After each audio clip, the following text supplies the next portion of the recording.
If you enjoy movies, comic books, and pop culture, be sure to like and subscribe. Hello, ladies and gentlemen, and welcome to the REC podcast, brought to you by REC Comics and Collectibles. I'm your host, Roman Chavez, and with me in spirit, as always, Eric Icarus is not here today. He got a little boo-boo, so we'll trudge on without him. But on the ones and twos, we've got the big Tuna, and I mean really, number 3 man. Number 1 in our hearts, number 3 on the pod, the Tuna. You know, yeah. I don't think it needs to be a 3 though. I mean, like it's the Trinity, right? Like we're all one in spirit, but each angle is different. Yeah. Cool. You can follow us at REC Podcast. You can follow the shop at REC Comics. You can follow myself at Roman REC Podcast, or you can follow the Tuna, following me when I'm going to get a nice sandwich. You know, I always make a sandwich for 2. Or you can come check us up at the shop, 7679 North Union Boulevard in Colorado Springs, Colorado. How are you doing this week, buddy? I'm pretty good. Like we find like our rain season kind of seems like it's been abrupt. It's been hot. It's been hot. We were like in the mid 80s. Yeah. The last couple days, so summer tuna's ready to go. Yeah, summer tuna. God, I love summer tuna. You know, don't leave me in the car with a little lemon, a little dill. It's delicious. All right. I would imagine I hate fish. But yes, Eric's not here this week. Man, he just really gave up on his Iron Man streak. I mean, I'm disappointed. Honestly, it's one of those like once you drop one, it's so much more work to come back. Yeah, it's true. So, but our thoughts and prayers go out to him and his. I think he had a hair issue. It's my understanding that his hair plug appointment didn't go great. So, we'll see. But you guys will be able to tell us next week what you think. He's chronicling it on Instagram. He's calling it The Departed. Oh, my God. It's about how his hair doesn't sit right. Speaking of things that need to depart.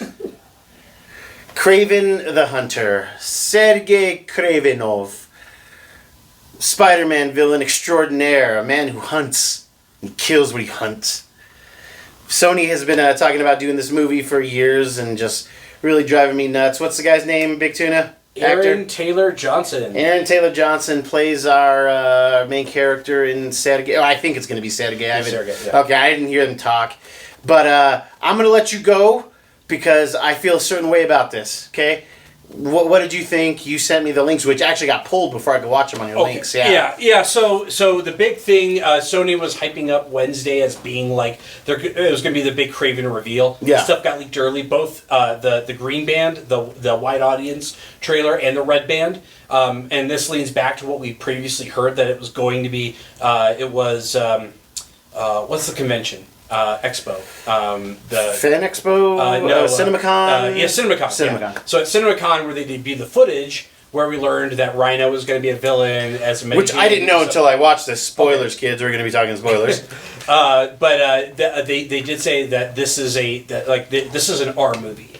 That they're planning on releasing it as R. And so there was also a red band trailer, which is most of the action that we saw in the green band trailer, like with some extra. So like in the green band trailer, it shows him like jumping onto like a moving truck and like fighting the guys in the cab. The red band trailer, he bites a guy's nose off and like spits it at the camera. Dope. Almost like not rabid, not like foaming at the mouth. Feral though. But feral. Yeah. Now it's been a crazy few weeks for Kraven. The second Spider-Man game is coming out for the PS5.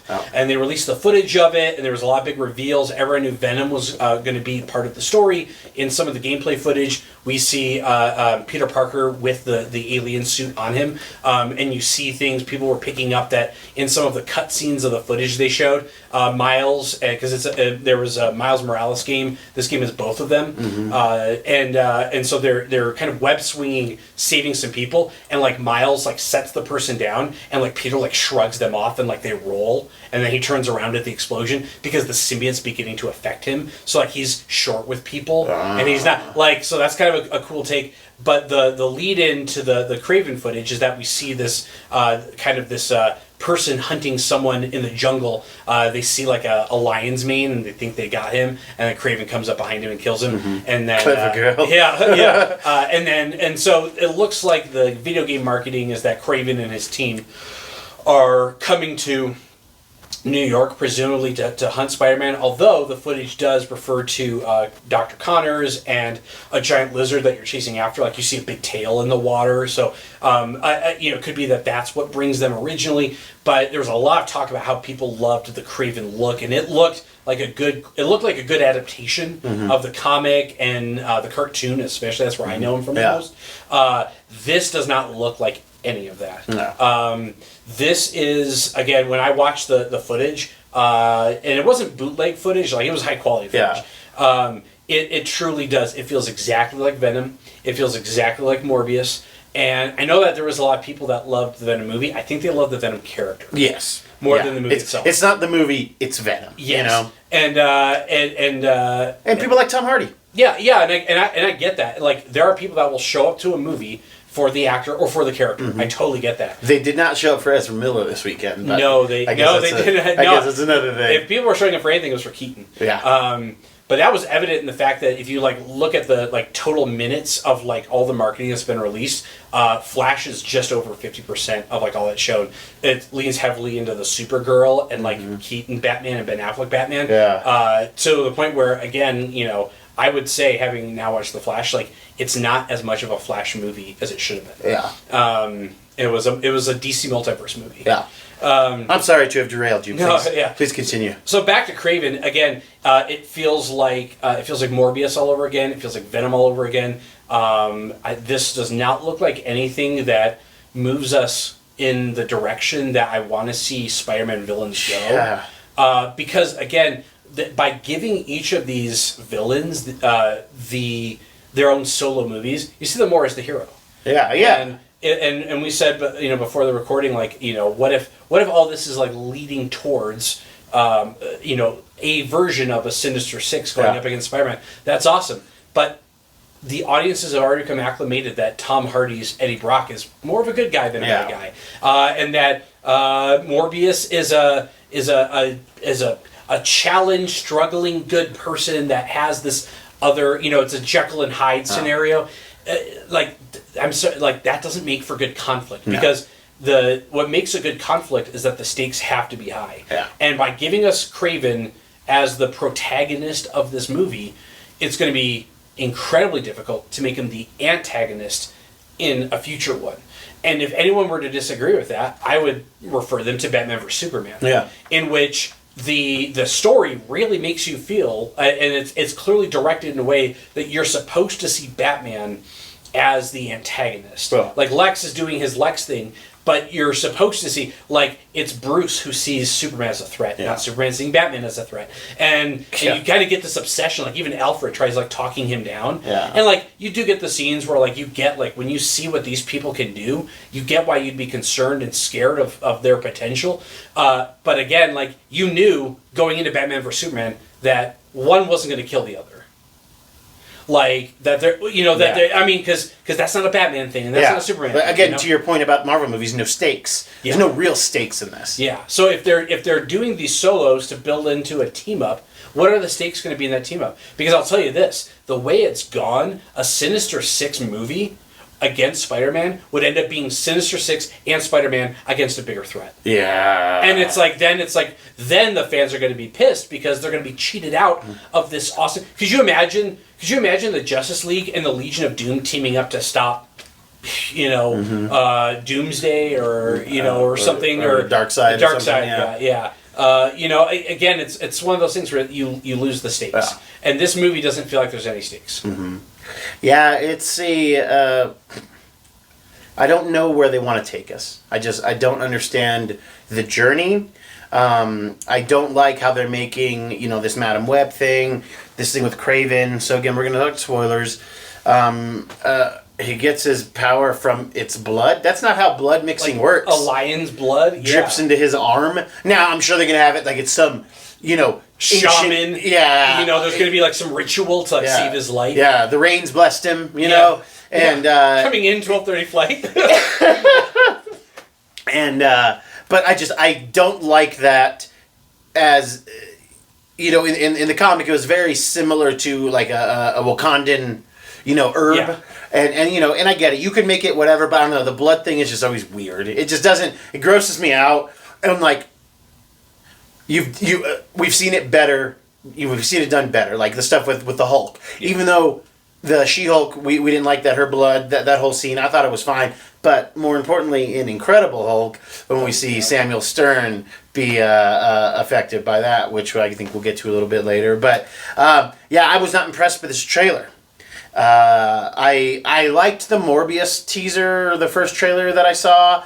But this Kraven one, man, it just looks bad. It just, like, why make it Kraven? You could do any other character's name. You could make up something and you're going to get the same result. Like, Kraven is not going to sell this movie. Watch me eat my words. But it's got to be really good, and we haven't even seen that a little bit from Sony, in my opinion. Dude, I saw a great meme going around the last few days of Topher Grace's Eddie Brock, like, in the church. Yeah. And he's like, please, God, like, please make Kraven make more money than The Flash. It'll make all the internet trolls angry, bleeding out. I mean, again, the Kraven stuff, like, there's a lot of cool stuff they could do with it. Conceptually, like, Kraven does make for a cool villain. I remember when we were fan casting it back in the day, I remember being like, oh my gosh, I want to see Andrew Garfield's Spider-Man go up against, like, Jared Butler as, Kraven, or, there's like all this talk, I like the idea. I think it's Ultimate Spider-Man that shows him more as like a personality. Yeah. Like he's like almost like a TV show, like a crocodile hunter. Yeah. But like he's a hunter. Yeah. like there's some really cool ways they have done that and incorporated it. The trailer shows him using like animals, like he like senses people through them. So like that's kind of cool. It's a little Aquaman-ish for me. Like, again, what does it lead to? Because I'll tell you this, everyone's prediction right now is that the post-credit scene to the Kraven movie is going to be, Tom Hardy showing up. He's going to, or it's Kraven watching a TV screen, seeing Eddie Brock, just kind of mumbling through, and he just rolls up and he's like, hey, we've got a spider to catch. Yeah, no, I see what you're saying. I think, I don't know what I'm trying to do here. Yeah, I was going to say, I was like waiting. Eric does not have that deep a voice. Kind of mocking him, I guess, a little bit. But it's too hot in here to be put on a hood. It's just another movie that has nowhere to go. Another movie that they're making for nobody who asked. And it'll be funny if it makes like $600 million. We're past that. We have guys who can shrink to a universe that is so imperceptible, a guy who can cut through time and change variabilities, a woman who can alter the fabric of reality, and this guy, he's just like listens through animals, like we're beyond that. And he's good looking, he looks great, but I think it's funny they didn't give him an accent, because his accent as Pietro was garbage. So here's some box office numbers. Okay. I'm interested about this. Venom, $856 million. Venom 2, Let There Be Carnage, lower, $506 million. I don't think many people were surprised by that. Morbius, $167. Gross. Now again, still more than Flash, though, right? It was a post-COVID release. Like it was, but so was Venom, Let There Be Carnage. The first Venom movie came out, it was pre-COVID. But gosh, I mean, it's unreal. Sometimes the movie sells based on its potential. And I think one example of a superhero movie that I think was sold more by the potential than the actual movie was Captain Marvel. Do you know what Captain Marvel's box office numbers were? She made $1 billion. 1.13 bill. Yeah. And now again, there's things we both like about it. I know you've gone back and rewatched it and kind of softened it up a little bit. I've softened a bit, but I still enjoy it. Whereas Eric has completely turned on it. But you know what though? Like it was it was pre-Endgame. Yeah. And again, we all knew the stakes that it was leading to. Yeah. Like we don't necessarily know where this girl who doesn't age in the early 90s with like a de-aged Sam Jackson. We didn't know exactly how it was going to fit into, but we knew that all roads lead to Thanos. Yeah. Like that's where the entire MCU was going. There's no direction right now for the Spider-Man, the Sony Spider-Verse. Again, there's been nothing marketed for Madam Web. There's no official image. All I've seen are behind the scenes and kind of background shooting images, but nothing concrete. We probably won't get anything until close to Kraven coming out. Yeah. Because you kind of keep that order. Much like how we won't get probably anything for Aquaman until early August, which will be right before we get Blue Beetle. Yeah. So they want to be careful how they market. They're trying to build momentum without building too much momentum and without building fatigue. Yeah. Like because we're if I wouldn't have been able to go to that screening, I probably wouldn't have watched Flash right away. Yeah. Keaton had me buzzing, but I just wasn't into the rest of it. And but it seems like one of two things could be happening. Let me put on my tinfoil hat. Obviously, Sony has to make these projects to keep the rights. I mean, that's most likely what it is. So for them, it's just about keeping away from Marvel. But it could backfire in a sense of like, you guys put up in this amount of money. This is how much these movies grossed.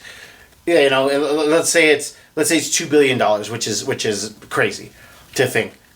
They offer them $6 million, $8 million, plus a pace on the back end that they don't make that move. Like it could give them like a weekend item, a product, and maybe Marvel is able to then scoop that up for cheaper than they could have gotten it earlier. Yeah. Because obviously the fatigue has a lot to do with Marvel. Man, it'd be funny if Marvel was doing this to fatigue the market. Yeah. Well, let's be real. The Fox deal with Disney would have looked different if the X-Men movies were on an upward trajectory. Yeah. Now they weren't the whole part of the deal. Yeah. But I mean, they were at least the croutons in the salad. Oh yeah. They weren't the radish. Yeah. I don't want that. I have enough pepper on my salad. I like a good radish, man. I like that crunch, dude. It's got a hint of mustard. You don't like mustard, right? I mean, I like mustard. Okay. It depends on the context, though. Like, I'm not an everyday mustard person. Dude, I'm a seasonal mustard person. What goes on your hot dog? Dude, okay, so, like, don't hate me on this. I'm not a ketchup hot dog person. Okay. Like, good. Because you know why? Because you're not a child. That's true. Children can do it. Dude, children will ketchup on everything. It's unreal. Yeah, gross. Like, ketchup on chicken nuggets. Like, gosh, like, I look at my child and I'm like, who are you? Dude, my kid too. Yeah. But it covers, it's like, you guys... Anyway, go ahead. What's on your hot dog? Yeah, what's on my hot dog is gonna be mustard, and I'll probably take any kind of mustard. It could be a stone ground, it could be a classic yellow, it could be a Dijon. Yeah. Give me relish and give me diced onion. I keep it pretty simple. Sweet or dill relish? You see, I go back and forth. I would say probably dill. Mm-hmm. Me too. But sometimes I get my dill from like a chip dip. Yeah. And then it's two dill. It's a big dill, and I just don't like to deal with it. He's kind of a big deal, guys. Yeah. I think that if I have a more like savory mustard, like something that's really like pungent, I want some of that sweetness to cut through it. And onion, I do the exact same thing. That's my favorite thing. I also love sauerkraut. See, I've never had a sauerkraut that I've been like, I want to come back to this. Yeah. I haven't kicked one out of bed ever. I absolutely love sauerkraut, man. And if I can get all of that on one thing, like that's my abomination. Is that I put sweet relish or pickle relish on it. I like vinegary things with a really meaty dog. But I digress. It didn't leave me excited. It actually left me pretty angry to see the Kraven trailer because it's like, God, again, like I didn't watch Morbius. I'm not going to watch Morbius. I didn't watch Venom and Carnage. I'm not going to. This is just another one I'm not going to watch unless you tell me, dude, you have to see this. They did this. Oh my God, Tom Holland got bit. Blah, blah, blah. Whatever. Something that I do recommend people watch is on Disney Plus. You can now watch Edward Norton's Incredible Hulk. The Mark Ruffalo version of the Hulk that was in the MCU. Some people might actually not know that. Like, there are some kids who don't know about Edward Norton's Incredible Hulk, which came out, I believe, like a month after Iron Man. Dude, 2008 was the year for superheroes. Yeah. Because you got The Dark Knight, you got Iron Man, you got Mamma Mia, and you got, which is the same day as The Dark Knight, and The Incredible Hulk. Yeah, all that summer. Dude, and then those two just like feeding into each other. Spoilers, if you haven't watched it. We're going to talk spoilers because I want to delve into this a little bit. But it's been 15 years. I know. But again, some people may not have seen it. and then they don't really need to since Edward Norton is not Mark Ruffalo, you know? But, man, it is worth revisiting, and even if you just haven't seen it in a long time. Edward Norton kills it in this movie, dude. And it's important because this is the Thunderbolt, the General Ross that we had through the MCU up until William Hurt or John Hurt? William Hurt? Yeah, it's William Hurt. Yeah, John Hurt is... Hellboy's dad. Yeah. Okay. Yeah. Until William Hurt's unfortunate, untimely, and very saddening passing. But this movie is really like, it's the second movie out of the MCU. And I think that they were saying that Liv Tyler, who played Betty Ross, will be coming back for Thunderbolts. We know that Harrison Ford has been recast as General Ross. And man, have you seen it recently? I haven't seen it recently. I didn't know if you were about to go into the other person that is coming back from the movie. Is it Blonsky? No. Although he came back in She-Hulk. Oh, is it Stern? Is it Samuel Stern? Yeah, it's Tim Blake Nelson. Nice. So Tim Blake Nelson, that was part of the casting announcement for. That's right. Then it was New World Order. Now it's Brave New World, Captain America. But yeah, we're getting back. Like they're bringing this back into the fold. So the relevancy, I think, is going to become more important and more prevalent. Yeah, it's and one of the things that you get is you really get a well-established relationship with General Ross and Betty Ross. In the MCU, there's only been 2 true love interests for the Hulk, and both of them do affect him on an emotional level. Like, the Hulk also loves Black Widow and also loves Betty Ross. And you have to have an understanding of this movie to really see where these characters have gotten to. Because this General Ross versus who we saw in Endgame, it is very different, but it is a natural progression. He explains why he's kind of chilled out.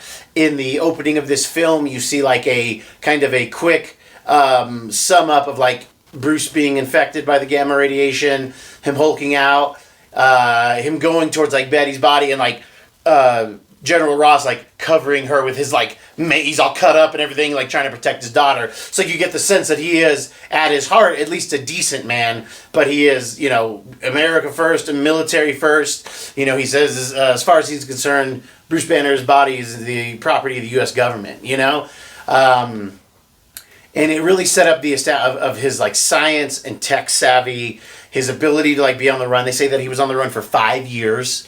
Yeah.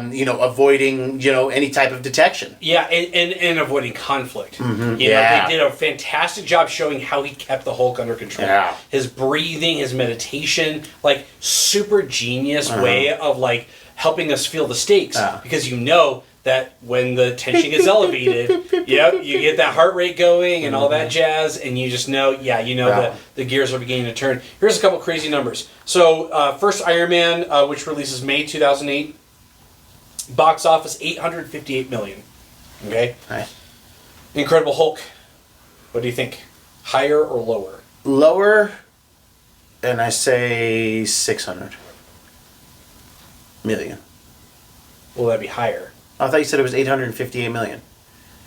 What did you say? 585. Oh, dude, I totally missed all those numbers. Okay, so lower, I'd say 380 million. Yeah, so pretty close. So Incredible Hulk was June 13th, 2008, so about a month or so. Month and about, a week or two here or there. 264 million worldwide. Wow. But again, it's so interesting that we had from Universal and from Paramount, we get these 2 different studios. We do get Tony Stark in both of them, which is such a cool... Less than about a month apart. That's insane. Well, and I mean, just think, a month earlier, we're camped out for Iron Man, and we watch it, and the credits end, and you get that first appearance of Samuel L. Jackson. He name drops the Avengers Initiative, and then we see Tony Stark meeting Captain Ross in a bar, talking about putting a team together, sort of thing. And it's just like, wow, and that's set, because once is not a pattern.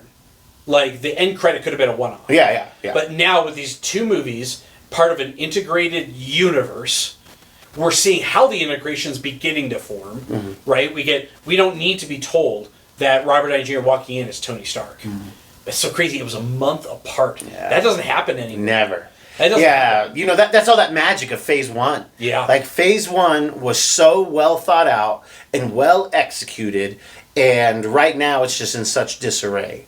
And I do think it's unfortunate that they couldn't get Edward Norton to play ball, and they didn't want to pay him.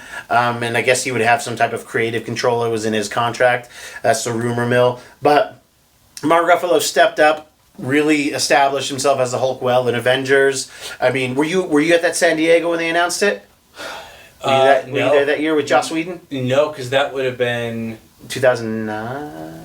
Oh no, I would have been there. 2000. Yeah, I don't remember. I don't know. 09 was my first one. So maybe it was 10 because the movie came out in 12. But I don't know. Anyway, seeing that announcement. We did run into Joss Whedon before it came out because when we saw him in the hotel. Oh yeah. You were all jazzed about Avengers coming out because he wore that same shirt that we kept seeing in like all the like behind the scenes photos of. But. Yeah, it turns out that was the shirt of a misogynist. That's crazy. I have a shirt like that. But yeah, I think it's really worth a visit, especially like you really feel like I hope that they reestablish a connection between Betty and Bruce. Liv Tyler, man, you forget how good she was. I haven't seen her in something in a long time, but man, she had a freaking decade there from like 99 to probably like 2009. She was really knocking them out of the park. Lord of the Rings. Dude, if you back that 99 up a few years, Armageddon. Yeah. I was thinking Armageddon was in 99, so it was dang. Armageddon feels like a 98. Yeah. Okay, fair enough. Fair enough. But yeah, she really has a lot. Like you get her love for Bruce. They had a really good connection. And what was it? It was a 98. Dang it. Let's go 98 to 2008. That's what I said to begin with. But yes, it is fun for the tapestry that is the MCU. I have always counted it. It is canon, but it is the stepchild of the MCU. It's loose canon. Oh, that's clever. A loose canon event, with this, it made some mumblings and some bumblings online that Marvel has gotten the rights back to both Namor and Incredible Hulk. And Jordan made a very good point that he hadn't seen this reported on any reputable site, you would say? Yeah, I hadn't seen like any big headlines of, here's what's happened and here's what it means. Mm-hmm. A lot of it was just the reporting that The Incredible Hulk is now available on Disney+. Mm-hmm. And then a lot of people then took that a step further to suggest, does this mean that? And so a lot of the people were talking about if it means, now we can get a Hulk standalone, and this and that sort of thing. But again, I haven't seen a Variety, Deadline Hollywood. I haven't seen any major source reporting this as this is the Hulk coming back home to Marvel to find out that it's living with Disney now. However that works with all the stuff. But on your rewatch though, one thing that stands out in the movie, because we've seen this a ton, and now it's getting to the point where Marvel's intentionally doing it, and it's actually frustrating me. We get an allusion towards a character that we don't see later on, and that is the leader, right? Yeah. That's Samuel Stearns. Yeah. And Tim Blake Nelson is coming back in Captain America: Brave New World. Yeah. But I mean, if you think about all of the one-off characters that Marvel has introduced and not done anything with since, whether it's Hercules, Star Fox, Clea. Yeah. I mean, again, all these characters. Now, of course, one could suggest, well, they're holding off on them until later and these things. But again, it's May 2008. You've just seen Robert Downey Jr. absolutely nail the Tony Stark character. And 1 month later, he walks into a bar. It sounds like the beginning of a joke. Yeah. But there was no question of how these characters are going to interact with each other. But now it's Kit Harington opening a box with a sword and it's hearing some nondescript voice. Yeah, that like people had to be like, oh, that's Blade. Oh, cool. And it's like it's like politics. If you are explaining, you're losing. Yeah. If you have to walk the audience, if you have to go onto social media to explain what something meant or why it was important, it's not. You didn't make it important enough. Here's my dream scenario for like Thunderbolts. It would be really cool if like they had like he's like General Ross is putting the Thunderbolts team to hunt the Hulk, but really it's to hunt him as the Hulk. In the comics, General Ross is the Red Hulk. But Ross is really putting it together. Like his thought process is that, hey, if it can stop me, it can stop Bruce. Rabble, we do our thing, and then we get to where we see the Hulk maybe like crossing the line into like Alberta, Canada, and you just see you either hear the claws pop or you see the claws pop. Because I would love a Wolverine appearance in like his first appearance in the MCU In his Hulk. as in Hulk. Yeah, in comics he shows up in Hulk 180, 181, and 182. And it would be a really cool way cool thing to do for them to like bring more we need more comic back into these movies. Yeah. And I need to feel special because I know something that you don't, okay? But yeah, like it would be really cool if we started setting these things up, having Betty Ross in there, like cuz then we can get the Bruce and Betty like reconnection. I don't know. I just hope, Do you think there'd be like a cool like part of like Thunderbolts where like they pretty much like Red Hulk like backs down and they're like, we got to put him somewhere like secure. So they ship him up to the Great White North and like they're like he's there when Weapon X breaks out. Oh man. I mean there's a lot of cool things they can do with it. How about this? So so one of the things that has kind of been the piñata, if you will, of Marvel lately was Eternals. Right? Yeah. A lot of people kind of panned the movie. They said it was too cinematographic, not enough part of the universe. There's a lot of speculation that there might be overlap with the dead Celestial like laying in our ocean, in the Indian Ocean. Tumult or whatever. Yeah. How about this? What if the Thunderbolts are assembled to what if we had that ending in Eternals where I think at least one of them was like taken by Arishem, the judge. Yeah. Like what if there's like a backdoor like program in all of the Eternals that like the Celestials can like with a switch can like turn them, and so the Thunderbolts against like the remaining Eternals. Oh, dude. Yeah. And I know it's not really like a practical. Or an Avengers versus X-Men versus Eternals, but like a way to bring them back into the universe, But yeah, I mean, it is interesting thinking about how we're getting this introduction, kind of this reintroduction of General Ross or Secretary Ross. Maybe President Ross. There was some speculation about that. And where is this going to lead towards? Where is Thunderbolts going to take place and what's happening and stuff? One thing that has not come up, but is this week, is Secret Invasion. And I could very well see Secret Invasion playing a role, possibly, in the events of either Brave New World or in Thunderbolts. Especially if the Skrull threat is, if there's an attempt to keep it under wraps, well, of course the government's going to have a kill team to go to target that, and that's who the Thunderbolts are. So so that would be an interesting play for sure. Totally, yeah, man. The no chatter on this Secret Invasion show.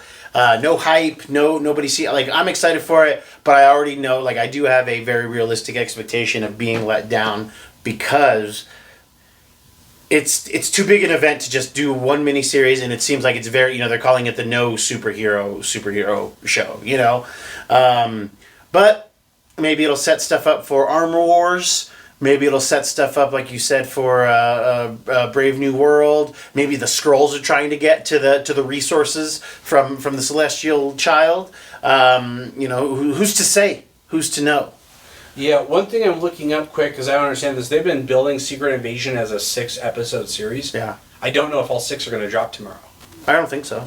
But again, I'm seeing release date, and the release date is today. It says the first episode will premiere. So okay. so it'll probably get roll over the next 6 weeks or so. Because I think they're doing it for Echo, where they're going to release smaller ones, which is giving people pause that it sucks. Yeah, it's crazy to get to be at this point in the game, to be Kevin Feige, to be working for Kevin Feige, and not putting stuff out that is at least phase 1 quality. Yeah. There's no reason, and we always talk about them being a victim of their own success, but you guys set a standard, and you're not holding up your end of the deal. And in most cases, we are holding up our end by at least trying to support this type of thing. But we need a plan. We need another treasure hunt. I know you guys, because you figured it out, you messed up with the Eternals, because that would have been kind of interesting to find Eternals, but we need another, we need an Ark of the Covenant type thing, I don't know what that is at this point. Maybe the ultimate nullifier, something to do with the negative zone in Fantastic Four, or maybe, they regroup. X-Men, we keep it on Earth for a little while. They can kind of inject some of the woke stuff in there and have it make sense because it's this marginalized group of people, but yeah, I just have no idea. I have no expectation for where this phase is going. It's supposed to get to Kang, right? Yeah. Now, is X-Men going to be lame now that it's not just Mystique that can change their gender at will? Yeah. No, I think Mystique would argue that she's always a woman. No, but along those lines too, I get, not to say to be fair to Marvel, but maybe understand what's been going on. It's hard to repair the car while it's running. Yeah. And a lot of people on the socials were, who went and watched The Flash were leaving it saying listen, just dump Blue Beetle onto a Max, drop Aquaman onto Max, just get us out of this. Take a break. Yeah. And regroup. Yeah. And start fresh. Yeah. But I mean, because all you're doing is just give me day old fish. Well, the truth is, even during COVID, we had the Black Widow release. Mm-hmm. You've got Marvel has that. You're right. The success has been there. The bar has been set high.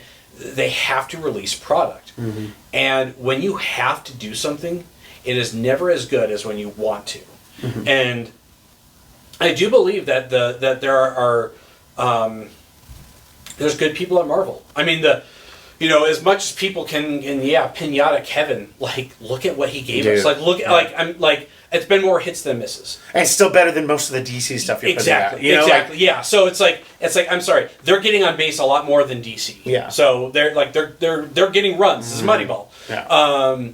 But at the same time too, again, when you have to have, we need show product, we need movie product, that pressure to release stuff is invariably you are going to have things fall through the cracks. There are going to be things that are not maybe treated with the same level of urgency as. Just think back, when Iron Man came out, there was not a fan base expectation that we were going to get an integrated multi-hero universe that was going to culminate into the Avengers. Yeah. That expectation was not there yet. Yeah. It came about pretty quick, right? Because pretty soon after we get Thor and Cap. Mm-hmm. No, we get Iron Man 2 first. Well, no, we get Iron Man 2. Yeah, I'm just saying more characters, built, because in Iron Man 2 we get Black Widow. Yeah. They start to expand the universe. But Iron Man 1, I don't believe, was made to launch this big of a universe. Yeah, it did, and I think it wildly the investment into Robert Downey Jr., Jon Favreau, directing, that investment has paid off leaps and bounds for sure. Yeah, but you do reach a point where there is a question of, is there too many cooks in the kitchen? Mm-hmm. Are they giving us too many characters and too many stories for any of them to be good? Mm-hmm. Because you get to the I Love Lucy on the chocolate line, and you reach a point where it's what are we doing? Yeah. I think it's actually very brave what DC's doing. We don't know if that gamble is going to pay off, But they wanted to be very clear with those announcements about the TV universe and the movie universe that they are intentionally crafting this universe. That's a good sign. Yeah. You know? Again, I think Iron Man did it in reverse. I think Marvel did it in reverse. They had this big success. They had success with Hulk and this integration of them. They were like, immediately, let's give Robert more money. Let's get another Iron Man out. Again, it builds the universe. Thor, Cap, we get Avengers. And then the balls. It's got the steam, and then it's moving on. Yeah. DC in some ways, people might say they're starting from zero by rebuilding a universe. But you know what? It's going to have a Superman. People know Superman. It's going to have Batman. People know Batman. So it's going to start off with characters that people know, and that's something they have in their arsenal. Because I can tell you, there were some, but there was not that many people walking around with Iron Man T-shirts before Iron Man came out. No, yeah. I mean, at Comic-Con, sure. Yeah, specific things, but now he's part of the zeitgeist. But yeah, he's part of American culture. Mm-hmm. And like you said, Favreau and RDJ get a lot of the credit for that. And then Avi Arad. Avi Arad is the first EP. That's his last thing, I think, for Marvel before he stepped away. I think he's doing stuff for Sony right now, though. He might be. Because I think I've seen him. I think his credits on the other side. Yeah, because he was the one who sold all of the rights in the 90s. Yeah, man, it's a thing that I want to see fleshed out more. Because even I'm not fatiguing, guys. I'm still with you. I'm riding and dying for MCU, but it's getting hard. It's getting hard. We're running up that hill. You know what I mean? I will make a deal with God. Kids, that's our show. If you like what we're doing, please hit that subscribe button. Let us know what you think below. Have you revisited Incredible Hulk in a while? I'm telling you, CG's a little wonky, but the characters are good. It's got a lot of heart. It's worth checking out, and it's worth kind of getting a primer ready to see Betty Ross. And even though we're going to see Harrison Ford, maybe he's capturing that feel. Eric, do you have any final thoughts for us today? It's a pirate's life for Eric. And Big Tuna, any hot, fresh takes? No, I would say I feel like my guess is going to be that I'm not going to be fully sold on Secret Invasion after the first episode. Yeah. I think it's going to be something that's going to be a little bit of a slow roll. Mm-hmm. Oh, it's got to be.